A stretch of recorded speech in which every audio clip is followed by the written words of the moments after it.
Hey everyone, my name's Mike Tsao, and I'm on the Chrome Apps team. I'm here to tell you what's happened with the platform since I/O 2013 and why it makes sense for you to write a Chrome app. But first, a refresher. Why'd we build the Chrome Apps platform in the first place? The answer's simple. We're the Chrome team. We love the web.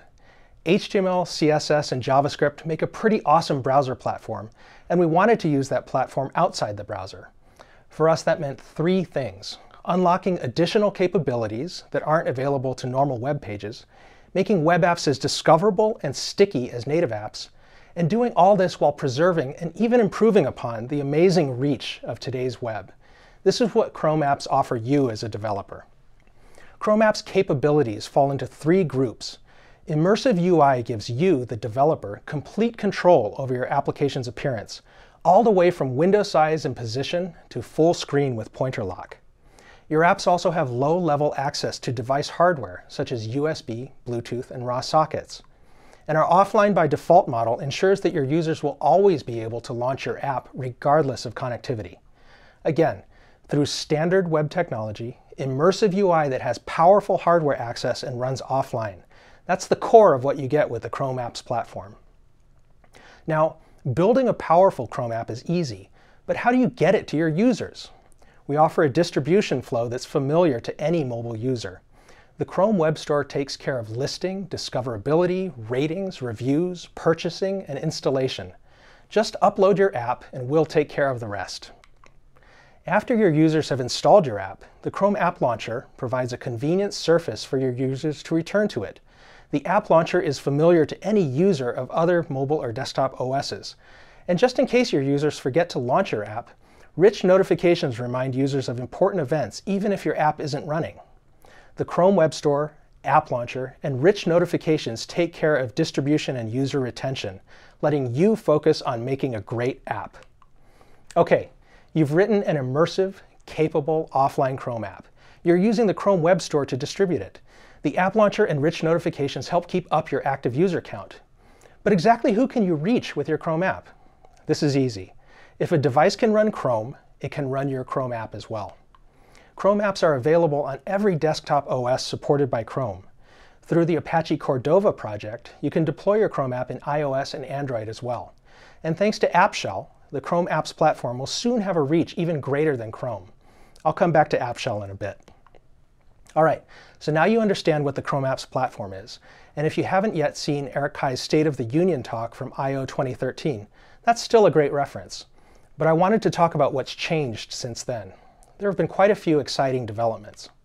First of all, shortly after I/O 2013, we officially launched Chrome Apps for all supported desktop platforms, giving your apps the same reach that Chrome has on Windows, OS X, ChromeOS, and Linux.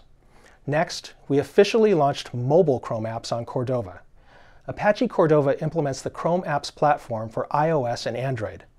Both these ecosystems have their own distribution mechanisms, and Cordova helps you package your app accordingly. Between Chrome and Cordova, your Chrome app has incredible distribution and reach across all major desktop and mobile platforms. Check out our other I/O presentations this year to learn more about mobile Chrome apps. Now, the initial September 2013 launch had some minor caveats. I'm happy to report that we've taken care of many of them since then.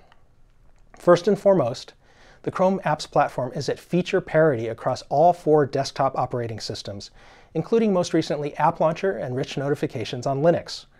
The Chrome team has made architectural changes under the hood that will make it easier for us to continue rolling out new platform features on all desktop operating systems simultaneously.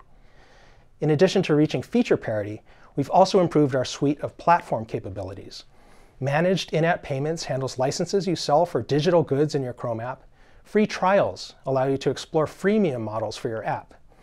The new unified Google Cloud Messaging API, or Chrome.gcm, is now in stable channel.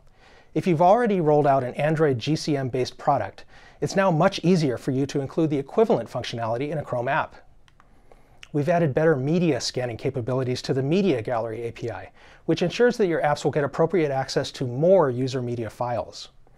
We've completely revamped many of our hardware access APIs to work properly with Chrome event pages, in the process making your code simpler, more efficient, and significantly faster. The Sync File System API now has directory support, giving your Chrome app a fully featured, sandboxed subset of the user's Google Drive. And finally, for those cases where a sandbox just won't do, Chrome apps can communicate directly with native applications through native messaging. These are just some of the improvements we've made to the core platform in the last year. Check out our developer documentation to get the complete set. Of course, more platform features are always welcome, but a good platform needs good developer tools as well. While we're big fans of the diversity of tools and technologies available to web developers, it's also a good idea to provide a well-lit path that helps beginner and intermediate developers fall into the pit of success. That's why we've been working on a couple Chrome apps of our own, specifically designed to improve the developer experience. First is Chrome Apps and Extensions Developer Tool. This is what we've always wanted Chrome::Extensions to become. If you're developing a Chrome app or extension and have been using Chrome::Extensions in developer mode, give it a try. The workflow's much better. Next is a project codenamed Spark. It's a code editor for Chrome apps and web apps. With Spark and a machine that runs Chrome, you have everything you need to publish your own Chrome app on Chrome Web Store. The Spark team is unveiling their developer preview at I/O, and I encourage you to check out their talk. Okay, great. Now you're up to speed on Chrome apps as of today. So what's next? We generally don't talk about unannounced products, but because Chromium is an open source project, I can help direct your attention to recent source code changes that you might find interesting. Disclaimer, many of these changes represent experiments that might or might not ship depending in part on your feedback, so please try them out and let us know what you think. Earlier I mentioned stickiness. In most cases it's a good thing to encourage your users to return to your app after initial launch. But what if your app really isn't meant to be sticky? What if your app is associated with a calendar event or a sightseeing location? What if your app is so lightweight that the installation step is a burden? Ephemeral Chrome apps have a simpler lifecycle that optimizes the installation and removal steps. The vision is simple.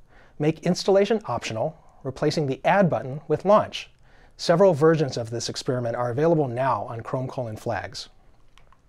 Back to the core of the platform, we're expanding and improving hardware support and improving existing functionality based on feedback from app developers.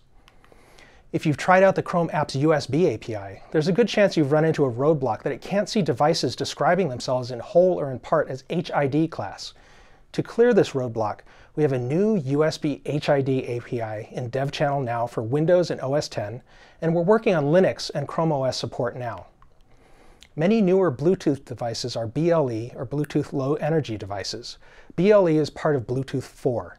It calls for a new API, and we're building that API, so your apps can connect to fitness bands, wristwatches, home sensors, medical monitors, and other smart devices.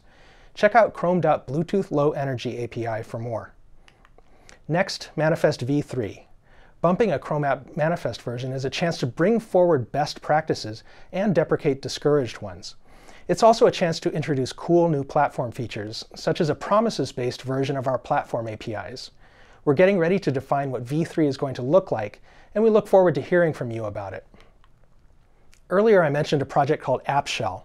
AppShell is a Chromium build target that offers a stripped-down version of the Chrome app's runtime suitable for two major use cases. First, kiosk-style applications, where you know the only thing the kiosk is going to do is run your app, and there's no reason why you'd need a full web browser. Second, limited resource environments running on bare-bones embedded hardware. The AppShell team is already demonstrating that a Chrome app can run in a small fraction of the memory and storage of the full Chrome browser, and they're investigating ways to shrink it even further. We'd like Chrome apps to go places that Chrome can't, and AppShell is leading the way. Now, as I said before, we're the Chrome team, and we love the web, and the Chrome apps team is excited about sharing parts of what we've developed with the web. Elsewhere at I/O, you'll hear Alex Russell and Jake Archibald telling you about an upcoming contender for a web standard called Service Worker. Service Worker is, at its heart, an event page for the open web. If you're already a Chrome app developer, then you'll recognize Chrome app's event pages in Service Worker's lineage. Event pages provide a richer app lifetime model, and we're excited to see wider adoption of that model. We're also using our Chrome apps experience to research different ways to present open web content. The Streamlined Hosted Apps experiment lets end users treat regular websites like Chrome apps, with top-level windows and a spot in the app launcher. For a lot of sites, this presentation mode makes a lot of sense. Give it a try in Chrome:/flags. Okay, now you're caught up with today's Chrome apps platform. Using standard, safe web technology, you get immersive UI, hardware access, great offline behavior, easy distribution and retention, and a familiar native app experience across desktop and mobile. We built the Chrome apps platform because we believed it would be a better way to safely deliver application functionality to users. Every day, more and more people are convinced, and every day, more and more people are buying Chromebooks as second and sometimes first computers. If you want to reach the users who are buying into the Chrome Apps Sandbox model, then you need to build a Chrome app. We think we're onto something big, and we'd like you to be a part of it. Now's a great time to capture the attention of millions of Chromebook users with your Chrome app. So go build it. To get started, visit the Chrome Apps site here. Thanks for watching.